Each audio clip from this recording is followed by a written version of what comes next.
Hey guys, welcome or welcome back to the channel. My name is Nika Marie, aka Neeks, and today we're talking about reviews. I know the lighting's a little weird. I kind of just decided to do this on a whim because everything's gotten to a point where it's just getting ridiculous and I'm not about it. I don't like what precedent is being set. I don't like the amount of people backing it up. I don't like how the discourse is turning, and I thought that maybe I would just make this quick video to ask you guys, like, what do you think about it? So for those of you who don't know, I am working on my first book. I'm working on getting a book published for the first time.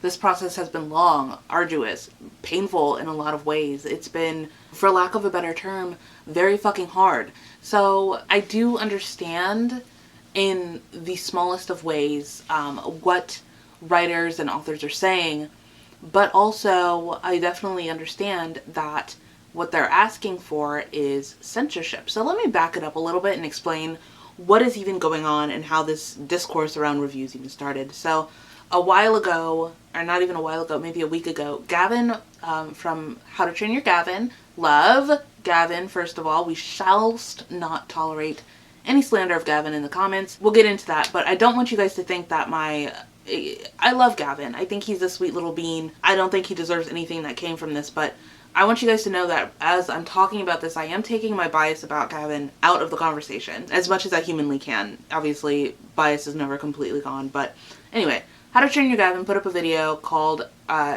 his worst reads of 2020. On that list, he listed off 9 books out of like the 250 he read, and he explained why he didn't like them. He released the best of 2020 either like shortly before or really shortly after. So when that video hit airwaves, or whatever you want to call it on the internet, a bunch of authors who he didn't even mention, they were never summoned, they were never called, they were never told to come, but they came anyway. They came into his comment section and they were like, you can't say bad things about books. It's been a hard year for writers. Didn't you know that it's been hard? Didn't you know that you can't curse? And like, it was, I mean, the storm, the backlash was insane for a video that so many booktubers do. I would be doing it if I had more than one book on my like bad list. I literally all through this year have only read one bad book. Now, but keep that ratio in mind. I read 50 books this year. Gavin read almost 300 books. There's a ratio to be used here. So all of these authors came into his comment section. They started subtweeting him. It was all very, very unprofessional, if you ask me. And I was told a long time ago, like, if you want to be a traditionally published author, or even a self-published author, the first thing you do is you never read your reviews. Be that Goodreads reviews, be that Amazon reviews, whatever.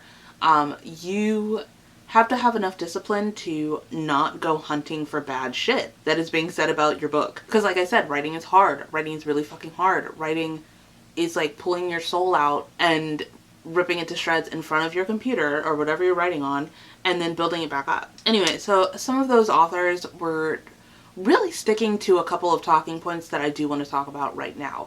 The first point was 2020 has been hard for writers. Baby girl, 2020 has been hard for everybody. 2020 has been hard for literally everybody, unless you're a billionaire, in which case fuck you. Sorry. There's no human way that you should be that rich while other people are suffering this year. Sorry, not sorry. So that was a really tone-deaf response. It doesn't seem like, outside of emotionally, that they were too fiscally affected by the pandemic. So no, I don't accept that statement that 2020 has been hard for writers. It's probably been hard for some writers, true.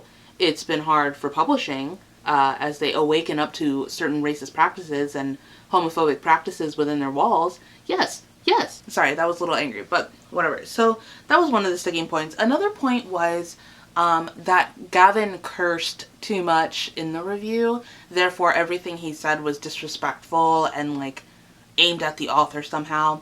Gavin's really good about his reviews.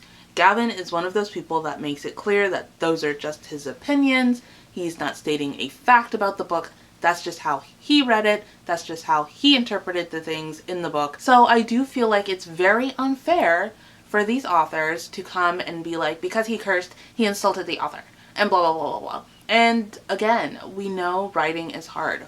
We know writing is hard. Gavin himself wrote several things over the course of several years. Yeah, I believe he actually has a book that he had self-published, and he has it in his collection. I'm pretty sure he did a video talking about it. Hold on, I gotta drink some tea. My throat is killing me. Do you guys like my disembodied torso? It's my buddy. Oh, and then there's the toxic positivity. Like, oh, we should just all be kind to each other because it's been so hard. I would love it. I would love it. I would love it if everybody was just nice to each other. I really would. I would love it if people understood nuance. I would love it if people understood that me talking about a book has no reflection on how I feel about the author. I don't know y'all, and you don't know me. What, unless we are friends, there is no reason for you to feel threatened by what I said. Now, that being said, I do have friends who are in the publishing sphere, who are traditionally published, who are getting published. I do have friends that are self-published, and you know, if I review their books, a lot of that's gonna be, hey, letting you all know I'm friends with this person. This review might be biased. Like, I will tell you. On top of that, I think when people say book review, you're smart enough to understand there are opinions coming. There are opinions coming. So for you to sit there and act like all of this is being stated as fact, that's ridiculous. That is ridiculous. And if you believe it as fact, you're ridiculous. You are smart enough to understand that that reading, that interpretation of literature is subjective. You're smart enough to understand this. There is no reason why you should view a review and watch a review where that person has stated, here's what I love, here's what I don't love, and here's why, and for you to go out and go, they said that author smelled like poopy caca. There's no reason. Unless that is literally what the reviewer said, there's no reason for you to even go there. That was a long-winded way for me to say, so last night I was on Twitter, and this dude comments on one of my comments on Gavin's original thread from like a week ago. And he's going on and on and on about how Gavin shouldn't talk about books because people work hard on them. I work really hard on my novel, okay? I know that I have not made a writer's update. I'm behind, but I'm also really trying to focus on the act of writing instead of the act of updating here. But there will be an update, don't worry about it. But I work really hard. And sometimes my CPs or people who are beta reading for me, they don't like a specific part. And I have to deal with that. I'm not going to sit there and be like, well, I worked really hard on this scene, so we have to keep it. No! Do you know what feedback is? Do you know how to parse good feedback from bad feedback? Do you know how to parse a good review from a bad review? If you do not, that is not the problem of the reviewer. Unless they're just a bad reviewer, in which case, yeah, they're kind of shippered. But that's a problem for you, not being able to use your own brain to understand what subjective versus objective means. And I am really trying not to come off as high and mighty here. It's just that when I watch BookTube, I'm not going there like, yes, these are the people that are the authority on literature. No, I'm going there because I'm like, oh, this person has really fun insight on books, and we typically have the same insight on books. That's really fun for me. Like, it baffles me. It truly baffles me. So anyway, this dude argued with me. I think he was arguing and I was just like, okay, my guy. He was basically like, Gavin cursed and that's bad. And Gavin is not understanding how hard it is to write and blah, blah, blah. Gavin wrote. Gavin writes. I think Gavin understands. He was being really patronizing about like, I'm an author and I'm trying to be an author and it took me 11 years to get here. And like, okay, great. So anyway, so I go to bed at about like 5 a.m. as one does. And when I wake up at 10, as one does, he's still going. This time he's arguing with Gavin himself. So it was at that point I realized, looking at the timestamp of these tweets, this man is lonely. This man woke up angry and chose violence. I just happened to be someone who responded. That was dumb of me. The point is, this person was looking for a fight. This person doesn't even have a book out. This person is patronizingly talking about, you don't know how hard it is to be a writer. And he's talking to two people who do. We understand. Thank you for reiterating that, sir. Anyway, this was such a long rant. I don't know. I don't even know if there was a point to me what I'm saying. My point is, authors, me as an author, writing is fucking hard. Yes, it is true. It is fucking hard.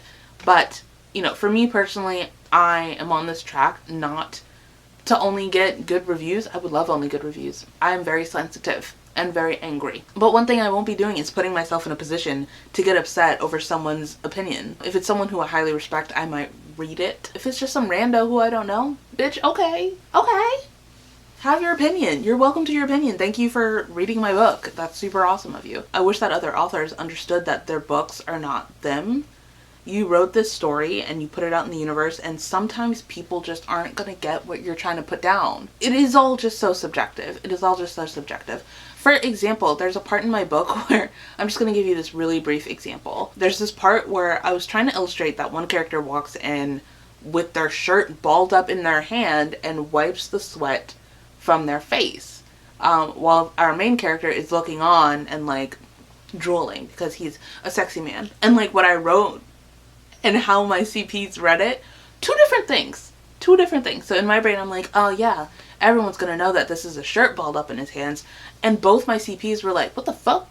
What is in his hands? Is that a leaf? How people interpret your book is not going to follow your exact vision. That's just true. It's just true. Discounting people for cursing. I curse all the fucking time. Oop. The reason you guys don't see me censor it is, one, because I don't want YouTube flagging my videos as for kids. That was the main reason why I started the uptick in cursing. To get flagged for that would have been really bad at the time, so whatever. And then the other reason is just because, like, when I'm chilling with my friends or whatever, this is how I speak. This is how I'm converse with my friends. And if you guys are here watching this video, I consider you and me friends. Or at the very least acquaintances. I mean, what are you doing here otherwise? So yeah, I think it's really rude for us to keep discounting people in the effort of respectability politics because they're cursing. This happened, you know, there was a video before about a book outlet, I think it was, when they were like, no one's family friendly. Family friendly, the image of family friendly is a whole different conversation that we can have, especially when it comes to people when that camera turns off. So, you know, we're seeing a lot of that this year, of people exposing themselves in the stupidest of ways, and I would love to do a video on it. I do not have the emotional spoons to do it right now, just because 2020 has been so fucking crazy in the realm of exposing people and cancel culture and all of this stuff. Oh, toxic positivity. Guys, fucking shut up. Toxic positivity is what murders people. Let me be real with you, because when people are forcing themselves to be like, everything's okay, when nothing's okay, instead of letting themselves feel whatever negative emotion that they need to feel to get by whatever they're trying to get by, it's bullshit. It's bullshit. And don't come up in here with your hashtag be kind crew and be like, oh, well, it's been hard for writers, so you should just be nice to us regardless of what you thought of our books. No one was mean to you. No one was mean to you. You put a book out in the world. I assume that you want reviews about it so people know what's going on with it. Don't bring your toxic positivity into the conversation. Just don't. So a lot of you are probably like, well, when you release your book, you're gonna get bad reviews and blah, blah, blah. Well, at least you've heard of me. In all seriousness, I would be so honored if reviewers like Gavin reviewed my book. Even if they were like, it's a 3-star, it's a 2-star. I would still be very honored that they thought enough about me to read my book. Now, obviously, I do hope that eventually when my friends do read my book, they can genuinely say that it was a 4 or 5-star read. I would love that for myself. And I know that a lot of people really love that for themselves. So, I don't know. Dreams and dreams. Goals and goals. All in all, this is just to say, stop. Stop it. Reviews are reviews are reviews. They are subjective, perhaps more biased than some takes on the interpretation of a novel. Whether that be your novel or someone else's novel, review is a review is a review. If you're not going to go tone police Publishers Weekly, if you're not going to tone police Kirkus, if you're not going to tone police the New York Times, then you do not get to tone police booktubers who are not going to these mega conglomerates and saying this stuff on a way bigger scale. Anyways, thank you guys so much for watching. If it please the court, please hit that subscribe button and also maybe hit that notification bell just because then you get notified as soon as I upload a video, which is sometimes sporadic and I'm really sorry about that. I'll see you guys next time. Thank you so much for watching. Bye!